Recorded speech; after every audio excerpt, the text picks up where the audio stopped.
First, just congratulations, NC State, Kevin, his group. I thought those guys, they played very well, and DJ Horn was phenomenal. His shot making was outstanding. But they had a week to get ready, and they were ready, and they had live legs and played really hard. I didn't think our team was quite, sharp the first 10 minutes. I just felt like we were, not tired isn't the right word, but maybe just, step slow on some things. And,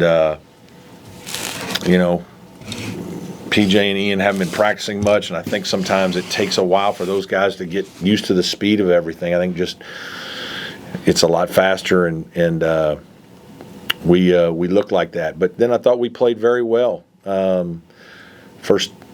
First part of the second half, obviously I thought huge shots by Joe and Chase at the end of the half to kind of get us some momentum a little bit back. But then we just didn't play very well in a couple situations down the stretch. And they made a couple big shots. I mean, Diarra, who's not normally a three-point shooter, goes 3 for 3. Horn was terrific. DJ Burns was really good in the beginning of the game. And then I thought we had stretches where we made some good plays, and it was a terrific game, back and forth for a while. And then, I need to watch the film to see exactly how we the 10-point lead got away from us quick. But in a game like this with NC State, with the possessions going so fast, it's going to be kind of that type of game at times if you don't score a couple. And some of his shot making was terrific, and unfortunately, probably had a couple bad breaks. We had a clock deal there with our timers, and I thought it was going to be a shot clock violation, but the clock stopped, so it was a jump ball. And then ironically, the last call is a jump ball, and we lose the jump ball. And so we just had a couple things go against us, and we have to be better. We have to be better so that we don't put ourselves in that position. We had a chance with a lead, and we didn't finish the game. Questions for me? Good. I guess what was your vantage point on the play where Gerard lost the ball, stolen? It looked like PJ was trying to set a screen. Yeah, we were coming up to set a ball screen. I maybe should have called timeout there. That could be on me. Joe just made we called a play for Joe the time before. He made a big time play, shot.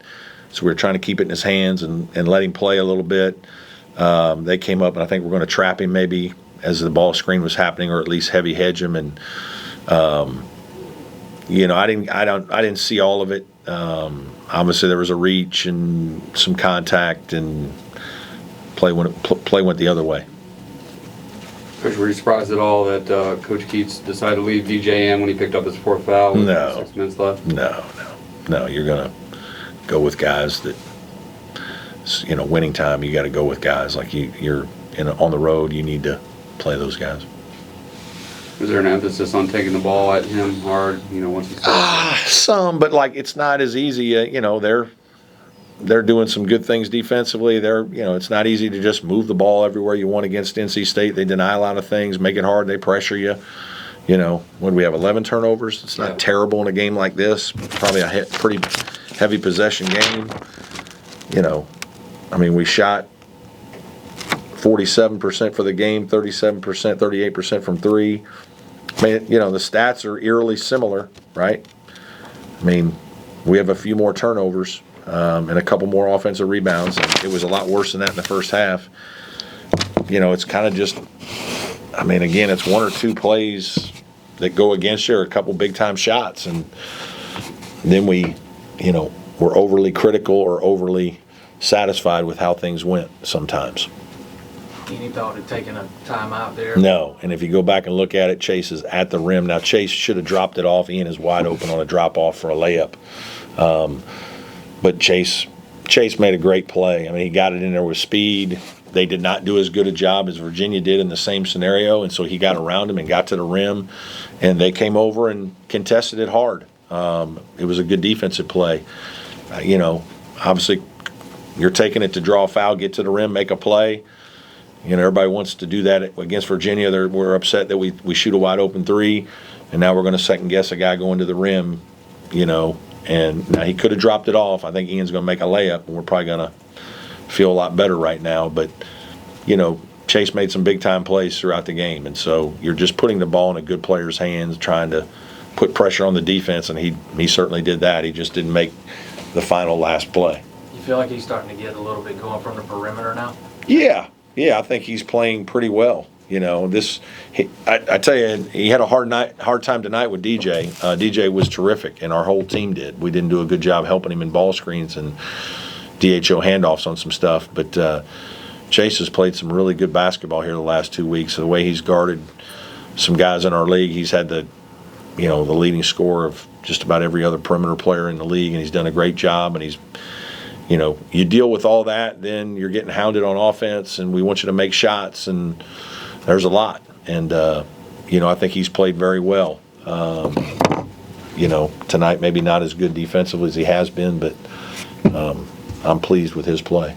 In those situations, in the final seconds, is it always your gut to give it to your players and let them go down and make a play? Not always. You're trying to read the game, and if you feel like there's something that you can do that's, but the hardest thing any coach will tell you that, if you get the ball out and there's open space, that's hard to guard. The defense isn't set.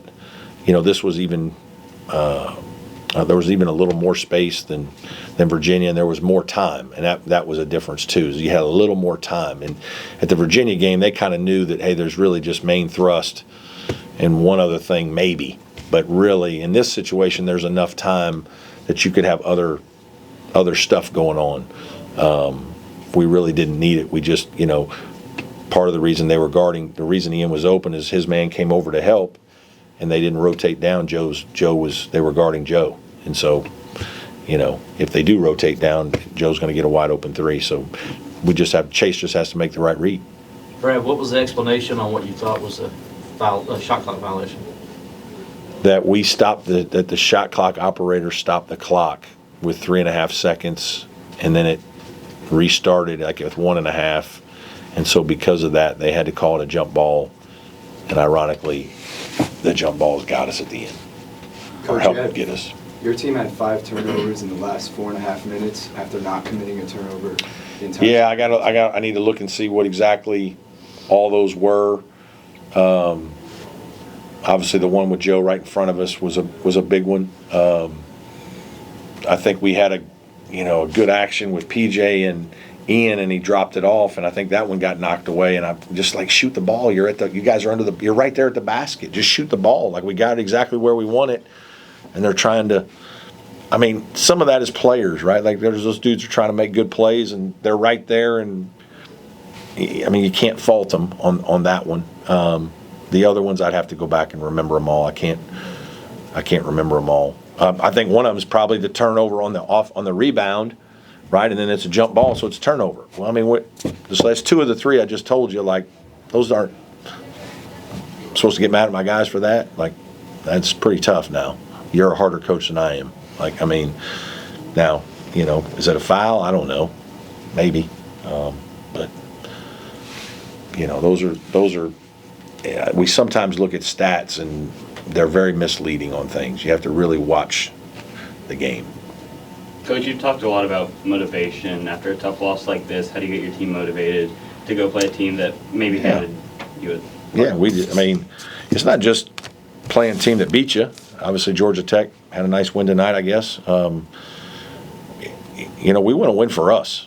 Like, these guys, man, how hard we all work. Like, the amount of time that everybody puts into this is, that's a disappointed locker room. I mean, and there's so many good plays that were made by our players in this game that, that's why these games are so hard and so painful for coaches, players, fans. I mean, everybody.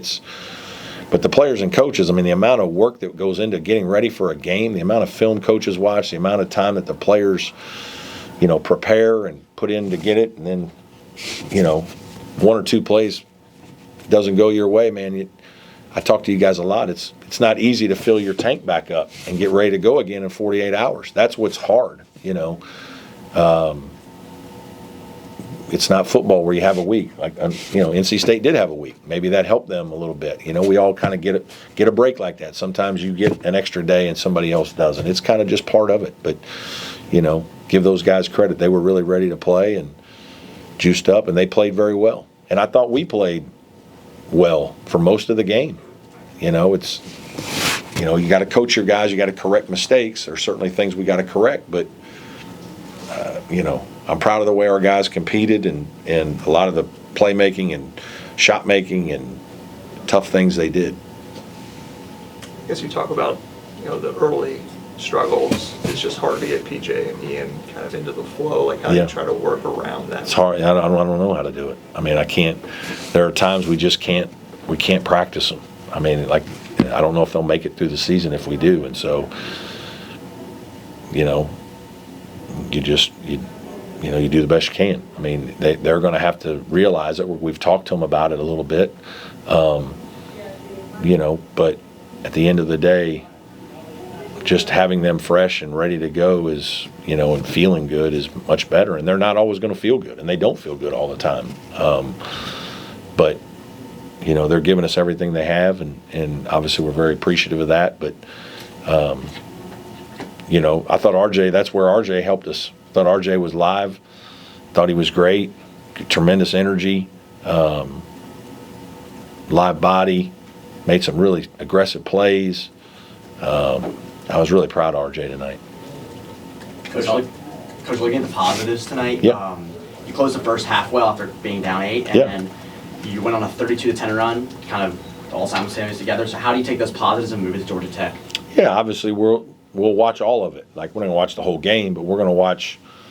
We always watch, positive clips, and then we watch teaching clips. But we're always reinforcing positive things that our guys do on both ends of the floor to show so they can see, and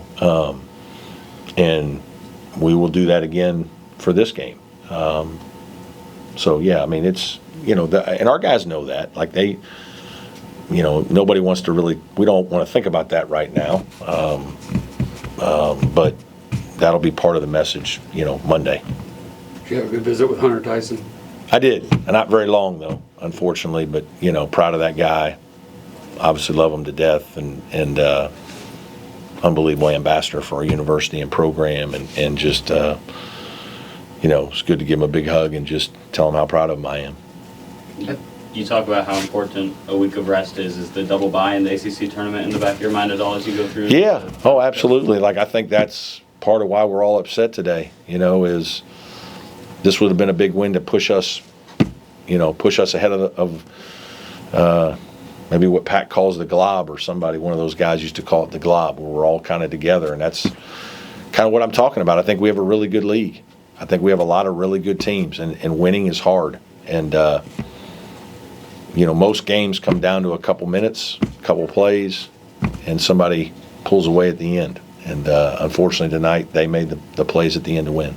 At the end of the first half, one of the disparaging parts between each team was trips to the free throw line. Yeah. So I know you guys NC State had 12. We had 1. Free throw attempts, Yeah. you all had 1. Right. But coming into the second half, it seems like y'all played a lot more physical. Yeah. A lot more trying to get those fouls. You got sent to the line a Yeah. lot more and kind of equalized that number. Yeah, I think that was, yes. Obviously, we talked about that at halftime, that we just didn't feel like we were as aggressive as we needed to be, and we were a little bit step behind for a while in the game. I just felt like we were half step, late on some things, and made a couple mistakes that we talked about in scouting, and let Horn get some shots early. Our bench made a couple mistakes, and that's problematic. You can't go in the game and you're guarding an elite player, and we have a letdown and give up a couple shots. And that happened to us a couple times early in the game, and he got rolling a little bit, and we just have to be better as a group. Any more questions for Coach? Coach, you talked about the glob in the ACC. You still have Wake Forest and Pitt left to play, but next Georgia Tech. So after that double overtime loss at home, how can you kind of break that glob and move forward and go home? Yeah, I mean, I don't worry about that. We have to worry about Georgia Tech. I mean, they beat us last time. They're plenty good enough to make our life miserable. We've got to continue to grow, get better.